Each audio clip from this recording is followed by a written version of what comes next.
नाजरीन आदाब, आप देख रहे हैं इकरा उर्दू न्यूज़। मैं हूं हैदर अली।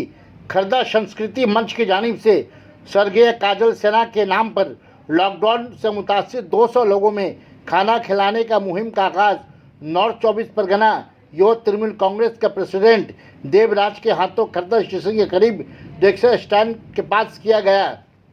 देवराज ने स्वर्गीय काजल सिन्हा को श्रद्धांजलि देते हुए कहा कि लॉकडाउन से मुतासिर लोगों के दरमियान जिस तरह तृणमूल के सिपाही काम कर रहे हैं, इसी का नाम माँ माटी मानुष है।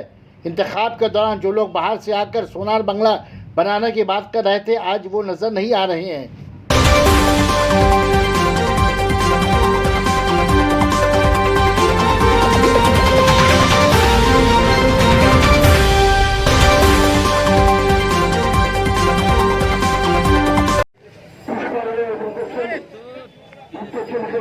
কাউকে সেলাই মেশিন কাউকে বা অন্য কিছু তাদের হাতে তুলে দিয়েছিলেন,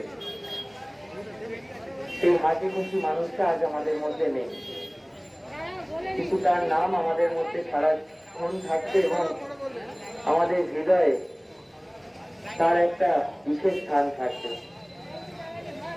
যে সকল কর্মকর্তারা আজকের এই কাজে উদ্যোগ হয়েছেন, আমি প্রত্যেককে আমার শুভেচ্ছা সাধুবাদ জানাই। আমার সাথে জয়দীপ দাস সহ অঙ্কিত নন্দী সহ প্রদীপ রাজবংশী এবং এই এলাকার বিশিষ্ট নেতৃত্বরা আছেন। আমি প্রত্যেককে আমার আন্তরিক শুভেচ্ছা জানাই যে এরকম একটি পরিস্থিতি যখন মানুষের জীবন বিপর্যস্ত, এই পরিস্থিতিতে মানুষের হাতে অন্ন তুলে দেওয়া, কখনো বা রক্তদান শিবির করা, এটা একটা সামাজিক পরিচয়। আমি আপনাদেরকে আরো একবার শুভেচ্ছা জানাই এই কাজের জন্য। সকলে ভালো থাকুন। এখানে আমার প্রথমবার আসা নয়, বহুবার আমরা কাজলদার উপস্থিতিতে এসেছি। আজকে শুধু একটাই ডিফারেন্স, কাজলদা নেই আমাদের মধ্যে, কিন্তু কাজলদার কাজ আমাদের মধ্যে বেঁচে আছে এবং আজীবন বেঁচে থাকে। কাজলদা যে কাজ এই এলাকার মানুষকে শিখিয়েছে, নেতৃত্বদেরকে শিখিয়েছে, আমি নিশ্চিত যে কাজলদার নাম আমাদের হৃদয়ে সবসময় একটা আলাদা স্থান থাকবে, আলাদা স্থানে বিরাজ থাকবে। কাজলদা আমাদের হৃদয়ে সবসময়। এই যে ভয় নেই পাশে আছে, কাজলদার যে স্লোগান, যে আপনাদের কীভাবে ইন্সপায়ার করছে? দেখুন, কাজলদা সত্যি কথা বলতে একটা বড় মাপের লিডার, এটা নিয়ে কোনো সংশয় ছিল না।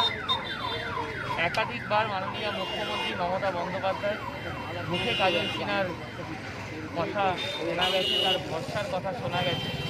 প্রতিনিয়ত কাজল সিনহা যেভাবে এই এলাকার মানুষের কাছে থাকতেন, যেভাবে এলাকার মানুষের প্রশাসক হিসাবে মানুষের পাশে থাকতেন, এটা প্রশংসনীয় ছিল। আমি দেখুন, খর্দার যুব সমাজ ইতিমধ্যেই যথেষ্ট কর্মঠ, তারা প্রতিনিয়ত তাদের দায়িত্ব জানে, তারা প্রতিনিয়ত এই কাজ করে থাকে। আমি আশাবাদী আগামী দিন যোগ্য নেতৃত্ব এখান থেকে উঠে আসবে।